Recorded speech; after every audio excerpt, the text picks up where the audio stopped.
जाने के बाद बेडरूम में गायत्री आई थी। अंतरा और गायत्री में बहस हो रही थी। अंतरा ने जब गायत्री को रुद्र की रखैल कहा तो गायत्री ने भी जवाब में अंतरा को चौल वाली कहा था।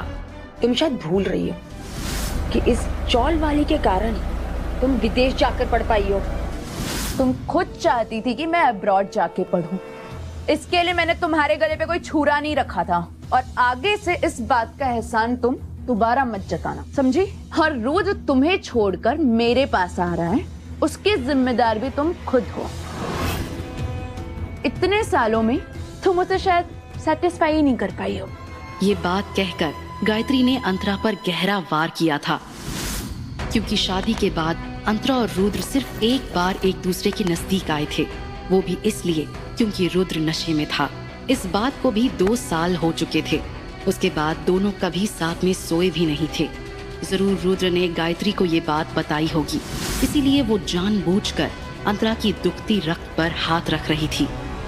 देखो अंतरा, मैं नहीं तो कोई और, आज नहीं तो कल वो तुम्हें छोड़ ही देता, तो फिर मुझ में क्या बुराई है? मैं और रुद्र मिलके तुम्हारा ख्याल रखेंगे। मुझे तुम दोनों की जरूरत नहीं है, मैं खुद कमाकर अपना ख्याल रख सकती हूँ। लेकिन तुम्हें काम देगा कौन? आता क्या है तुम्हें? यू नो, एक काम तुम कर सकती हो, कॉल गर्ल का। और उसके लिए तो तुम्हें किसी प्रोटेक्शन की जरूरत ही नहीं होगी अब, है ना? गायत्री! रुद्र! रुद्र देखो! अंतरा मुझे मार रही है, रुद्र! उसके चीखने की आवाज सुनकर रुद्र और मधु ऊपर की तरफ दौड़े। तुम्हें मेरे साथ जो भी करना है करो, मेरे बच्चे ने क्या बिगाड़ा है तुम्हें? गायत्री! क्या हुआ तुम्हें? गायत्री की हालत देखकर अंतरा को अब जाकर समझ आया था कि वो जानबूझकर उसे उकसा रही थी और आखिरकार वो गायत्री की जाल में फंस चुकी थी। बहुत दर्द हो रहा है मुझे पेट में, रुद्र। वो अंदर ने मारा मुझे, रुद्र। हमारे बच्चे को तो कुछ नहीं हो जाएगा ना? कमीनी, तेरी इतनी हिम्मत! तूने आहूजा खानदान के होने वाले वारिस को नुकसान पहुंचाने की कोशिश की। ये कहते हुए मधु ने अंतरा को 2 थप्पड़ लगा दिए। रुद्र, बहुत दर्द हो रहा है मुझे। हमें इसे हॉस्पिटल लेके जाना होगा, मैं बिल्कुल रिस्क नहीं ले सकता। मैं एम्बुलेंस को कॉल करती हूँ। अगर मेरे होने वाले बच्चों को कुछ भी हुआ ना, मैं तुम्हें छोड़ूंगा नहीं। रुद्र, गायत्री को कुछ ही नहीं होगा रुद्र, क्योंकि मैंने उसे हाथ भी नहीं लगाया। लेकिन तुम्हें मेरी बात पर भरोसा कहाँ होगा? भरोसा करने लायक तुमने कुछ छोड़ा है? हाँ?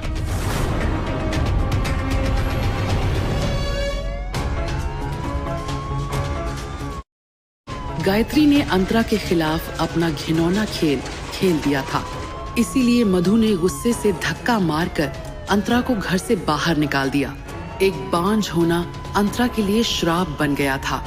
लेकिन क्या सचमुच अंतरा मां नहीं बन सकती थी, या फिर इसके पीछे कोई साजिश थी?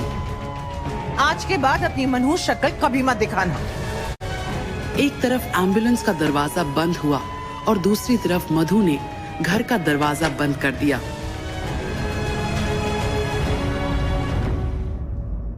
वो धीरे धीरे अपना बिखरा हुआ सामान बटोरने लगी। वैसे तो अंतरा के पास ज्यादा सामान था ही नहीं, थोड़े बहुत कपड़े थे और वो भी पुराने। सिर्फ उसकी माँ की कान की बालियां थी जो उन्होंने मरते वक्त अंतरा के लिए छोड़ी थी।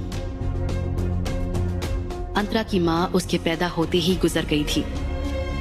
अंतरा को उसके दोनों मामाओं ने पाल पोस कर बड़ा किया था। 2 में से एक मामा ने शादी ही नहीं की थी और दूसरे मामा की पत्नी उनके साथ रोज झगड़ा करती थी। और एक दिन वो मामा और अपनी बेटी गायत्री दोनों को छोड़कर चली गई। इतनी तकलीफों के बावजूद भी उसके मामाओं ने कभी उसका साथ नहीं छोड़ा था। इसलिए अंतरा उन दोनों की काफी एहसानमंद थी, क्योंकि अगर वो दोनों नहीं होते तो अंतरा शायद किसी अनाथ आश्रम में पड़ी होती। लेकिन अंतरा के मामाओं की आर्थिक स्थिति ज्यादा मजबूत नहीं थी। इसीलिए जब गायत्री की पढ़ाई और करियर की बात आई, तब अंतरा ने खुशी खुशी अपनी पढ़ाई अधूरी छोड़कर काम करना शुरू कर दिया था। अंतरा भले ही 12वीं तक पढ़ी थी, लेकिन उसने और उसके मामाओं ने दिन रात मेहनत करके गायत्री को फॉरेन यूनिवर्सिटी पढ़ने भेजा था।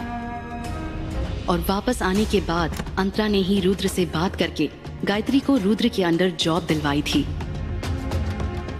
थैंक यू दीदी। रुद्र गायत्री की अदाओं पर आकर्षित होने लगा था। गायत्री को इस बात का अंदाजा था, लेकिन वो रुद्र की जिंदगी में अंतरा की जगह लेना चाहती थी। अपनी बहन अंतरा की जिंदगी उजाड़ने से पहले उसने एक बार भी उसके बारे में नहीं सोचा।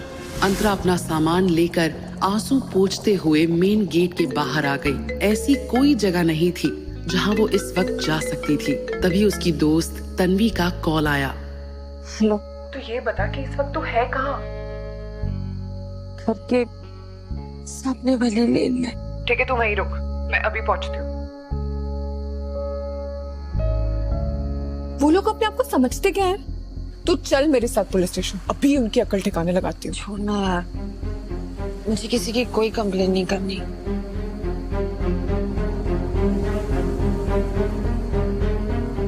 मैंने तुझे कितना समझाया था कि रुद्र तेरे लिए ठीक नहीं है, लेकिन तू है कि मानी नहीं और उससे शादी कर ली। हाँ, शायद इसलिए मेरी ये हालत हुई है। नहीं यार, मेरा वो मतलब नहीं था। मैं जानती हूँ कि तू मेरे लिए गलत नहीं सोच सकती, लेकिन अब मुझे इस बारे में कोई बात नहीं करनी। अच्छा, तू ज्यादा मत सोच, सब ठीक हो जाएगा। और रहने खाने की तो तू चिंता बिल्कुल ही मत कर। तू मेरे साथ मेरे घर पे रही, ठीक है? कितने दिन रहूंगी तेरे घर बता? क्या फर्क पड़ता है, कितने भी दिन हो जाए, जब तेरे रहने का इंतजाम हो जाए तब चली जाना। मुझे पता है कि तू मेरी केयर करती है, और तू जो भी कह रही है ना वो दिल से कह रही है, लेकिन मैं तेरे घर नहीं रुक सकती। और तू टेंशन मत ले, मैं देख लूंगी अपना। अच्छा, वो सब बाद में डिस्कस कर। तूने कुछ खाया?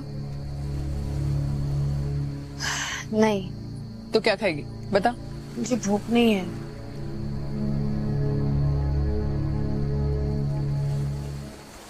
मुझे ड्रिंक करना है।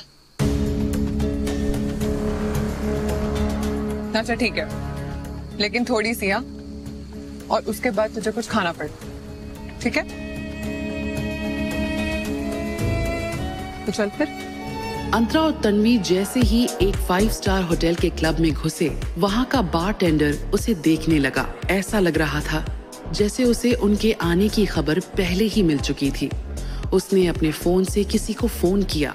तन्वी इस होटल में अक्सर आती जाती थी, इसीलिए वो अंतरा को अपने रेगुलर टेबल पर ले गई। अंतरा ने वाइन की बोतल उठा ली और सीधे उसी से वाइन पीने लगी। यार क्या कर रही है? मैंने तुझे पहले ही बोला था कि तू कम पिएगी। वैसे ही तू ड्रिंक नहीं करती है, इससे तुझे हजम भी नहीं होगी यार। तू छोड़ इसको। मैं ठीक हूँ, आज मुझे पीने दे। उसने ये कह तो दिया था, लेकिन उसकी कत्थई आंखों से फिर से आंसू की धार बहने लगी। कुछ ही देर में अंतरा को नशा चढ़ने लगा। तन्वी के पापा बहुत बड़े बिजनेसमैन थे, इसीलिए उनकी कंपनी के नाम एक स्वीट हमेशा होटल ओशन स्टार में रिजर्व्ड रहता था। बस कर यार, अभी हो गया।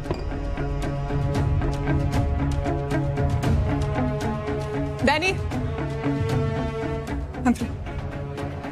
इनको रूम नंबर 604 में लेकर जाओ जल्दी।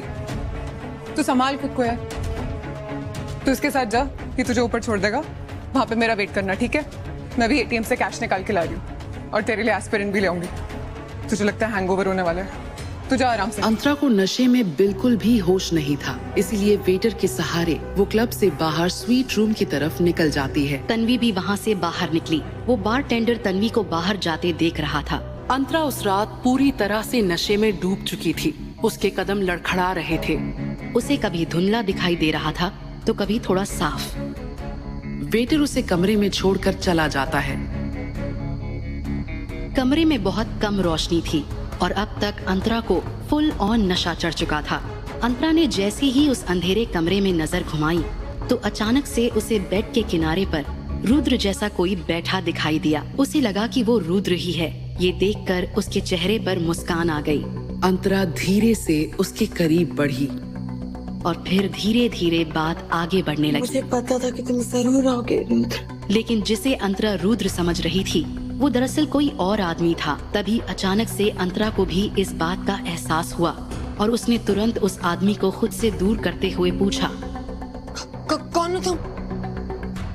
मेरे कमरे में क्या कर रहे हो? वो अनजान शख्स अंतरा के सामने आया और उसने अंतरा के कानों में कुछ कहा, जिसे सुनकर अंतरा बेहोश हो गई। कौन था वो आदमी? कहीं अंतरा किसी बड़ी मुसीबत में तो नहीं फंस गई? जानने के लिए सुनते रहिए मिस्टर शैडो, सिर्फ पॉकेट FM पर।